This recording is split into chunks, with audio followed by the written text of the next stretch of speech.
নমস্কার বন্ধুরা, অতসী সহজ রান্নাঘরে আরও একটা নতুন রেসিপি দিয়ে সবাইকে স্বাগত। আজকের আমি তোমাদের সাথে আরও একটা পিঠের রেসিপি শেয়ার করছি। আর এই পিঠেটা খেতে ভীষণই ভালো হয়। পিঠেটার নাম হচ্ছে চন্দনকাঠ পিঠে বা পালো পিঠে। দেখে নেওয়া যাক আজকের আমার এই রেসিপিটি। প্রথমে আমি 200 গ্রাম গোবিন্দভোগ চাল আমি 7 থেকে 8 ঘন্টা ভিজিয়ে রেখেছিলাম। তারপর আমি একটা মিক্সার গ্রাইন্ডারে নিয়েছি। চালটাকে আমি আধ ভাঙা করে নেব। দেখো, একদম পেস্ট হবে না, একটু ভাঙা ভাঙা করে নিতে হবে। তোমরা চাইলে হাত দিয়েও ভালো করে চালটাকে মেখে নিতে পারো। হাত দিয়ে খুব ভালো করে মাখলেও ওইভাবে হয়ে যাবে। এখন গ্যাসে আমি আর একটা কড়াই বসিয়ে দিয়েছি আর দিয়ে দিয়েছি 500 ml দুধ। দুধটা আমি মিডিয়াম ফ্লেমে খুব ভালো করে আমি ফুটিয়ে নেব। দেখো, দুধটা 5 মিনিটের মতো খুব ভালো করে ফুটিয়ে নিতে হবে। দুধটা ঘন করার দরকার নেই, 5 মিনিটের মতো জাস্ট ফুটিয়ে নিলেই হবে। তারপর আমি দিয়ে দেবো ভেঙে রাখা চালগুলো। চালটা দিয়েও খুব ভালো করে দুধের সাথে মিশিয়ে নিতে হবে। আর এই সময় গ্যাসের ফ্লেমটা একদম লো করে দিতে হবে। লো ফ্লেমে রেখে চালটা খুব ভালো করে সেদ্ধ করে নিতে হবে। চালটা দিয়ে খুব ভালো করে অনবরত নাড়তে হবে, না হলে কড়াইতে লেগে যেতে পারে। কিছু সময়ের মধ্যেই দুধটা অনেকটাই ঘন হয়ে যাবে। দেখো, দুধটা অনেকটাই ঘন হয়ে গেছে। যেহেতু চালটা অর্ধেক করে ভেঙে নেওয়া হয়েছিল, তাই খুব তাড়াতাড়ি সেদ্ধও হয়ে যাবে। এখন আমি দিয়ে দেবো 1 বাটি নারকেল কোড়া। নারকেল কোড়াটা দিয়েও খুব ভালো করে দুধ আর চালের সাথে মিশিয়ে নিতে হবে। এখন আমি দিয়ে দিলাম 1 চিমটে লবণ। লবণটা দিয়েও খুব ভালো করে আমি মিশিয়ে নেব সব কিছুর সাথে। তারপর আমি দিয়ে দেবো কিছুটা পরিমাণ ড্রাই ফ্রুট। আমি এখানে কাজু, কিশমিশ আর আমন্ড ছোটো ছোটো টুকরো করে আমি দিয়েছি। ড্রাই ফ্রুটটা দিয়েও খুব ভালো করে আমি মিশিয়ে নিয়েছি। এখন আমি দিয়ে দেবো খেজুরের গুড়। আমি এখানে 100 গ্রাম খেজুরের গুড় ব্যবহার করেছি। তোমরা যদি মিষ্টি বেশি পছন্দ করো তাহলে গুড়ের পরিমাণটা একটু বাড়িয়ে নিতে পারো। আর চালটা খুব ভালো করে সেদ্ধ হয়ে যাওয়ার পর তারপর গুড়টা দিতে হবে। গুড়টা যদি আগে দেওয়া হয় চালটা তাহলে সেদ্ধ হবে না।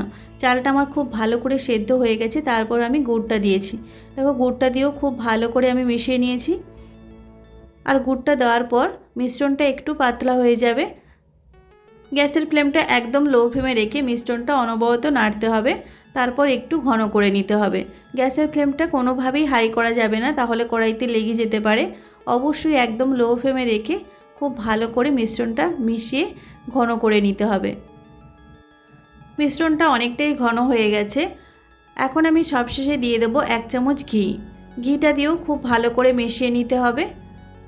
ঘিটা দিলে পিঠেটার স্মেলটা ভীষণ ভালো হয়। ঘিটা দিয়েও খুব ভালো করে আমি মিশিয়ে নিয়েছি। দেখো, মিশ্রণটা আমার একদম রেডি হয়ে গেছে। একদম পারফেক্টভাবে মিশ্রণটা রেডি হয়ে গেছে। এখন আমি গ্যাসের ফ্লেমটা অফ করে দেব। যখন এইভাবে ঘনত্ব চলে আসবে তখন অফ করে দিতে হবে। এখন দেখো, আমি একটা থালাতে একটু ঘি মাখিয়ে নিয়েছি। এখন মিশ্রণটা এই থালার মধ্যে আমি দিয়ে দেব। গরম অবস্থায় সম্পূর্ণ মিশ্রণটা আমি থালার মধ্যে দিয়ে দেব। তারপর খুন্তি দিয়ে খুব ভালো করে প্রেস করে দেব। মিশ্রণটা পুরো চারিদিকে এইভাবে ছড়িয়ে দিতে হবে। দেখো, এইভাবে পুরো থালার মধ্যে আমি মিশ্রণটা ছড়িয়ে দিয়েছি। আর উপরটা একটু খুন্তি দিয়ে ভালো করে সমান করে দিচ্ছি। এখন আমি মিশ্রণটা সম্পূর্ণ আমি ঠান্ডা করে নেব। ঠান্ডা করে নেওয়ার পর আমি তোমাদের দেখাচ্ছি। দেখো, 2 থেকে 3 ঘন্টা পর আমি ঠান্ডা করে নিয়ে তারপর আমি পিঠেটা তোমাদের আমি কেটে দেখাচ্ছি। এই পিঠেটা বানানো ভীষণই সহজ আর খুব সামান্য পরিমাণ উপকরণে এই পিঠেটা বানানো হয়ে যায়।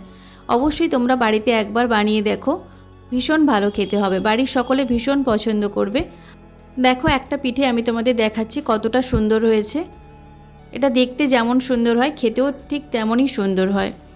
আশা করি আজকের ভিডিওটা তোমাদের ভালো লেগেছে। যদি ভালো লাগে তাহলে অবশ্যই একটা লাইক করে দেবে আর কমেন্ট করে জানাবে কেমন হয়েছে আজকের রেসিপিটা। আর আমার কাছ থেকে নতুন নতুন এইভাবে রেসিপি পেতে অবশ্যই আমার চ্যানেলটিকে সাবস্ক্রাইব করে পাশে থাকা বেল আইকনটি প্রেস করে অল অপশানে ক্লিক করে দেবে। তাহলে যখন আমি নতুন কোনো ভিডিও আপলোড করব সবার প্রথম তোমাদের কাছে নোটিফিকেশান পৌঁছে যাবে। আজকের ভিডিওটা এই পর্যন্ত।